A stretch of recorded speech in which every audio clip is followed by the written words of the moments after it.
আজকের ব্লগটা আমার জন্য অনেক স্পেশাল, কারণ আজ আমি প্রথমবারের মতো ট্রেনে করে যাচ্ছি স্বপ্নের পদ্মা সেতুর ওপর দিয়ে।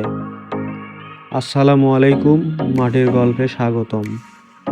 উদ্বোধনের পর থেকে শুধু ছবিতে আর নিউজে দেখেছি, আজ নিজের চোখে দেখব ইনশাআল্লাহ। লাইনের দুধারের সোনালি পাট এবং সবুজ প্রকৃতি উপভোগ করতে করতে আমরা ছুটে চলেছি পদ্মা সেতুর দিকে। আজকে আমাদের যাত্রা শুরু হয়েছিল ভেড়ামারা রেলওয়ে স্টেশন থেকে মধুমতি এক্সপ্রেসে চড়ে।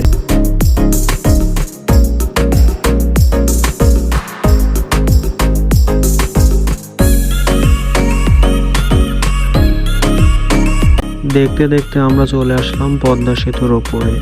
পাশে একটা চাচা ছিল, সে বলতেছিল বাবা আগে পার হতে লাগতো 4 ঘন্টা, এখন 10 মিনিটেই পার হয়ে যায়।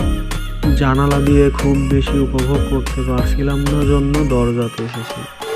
সেতুতে আসতে কেবিনে থাকা প্রত্যেকটা মানুষ বাইরে বের হয়ে এসেছে। নিচে উত্তাল পদ্মা নদী, এত বিশাল, এত সুন্দর। ট্রেনের চাকার টক টক শব্দটা কানে লাগছে, মনে হচ্ছে দেশের হৃদস্পন্দন শুনছি। 6.15 কিলোমিটার লম্বা এই সেতু শুধু কংক্রিট আর স্টিল না, এটার সাথে জড়িয়ে আছে লাখো মানুষের ত্যাগ, অপেক্ষা আর গর্ব। আমার ডান পাশে তাকালে জাজিরা, বামে মাওয়া, আর মাঝখানে আমি একটা চলন্ত ট্রেনে। সত্যি বলতে চোখে পানি চলে আসছিল, কারণ এই দৃশ্যটার জন্য আমরা কত অপেক্ষা করেছি।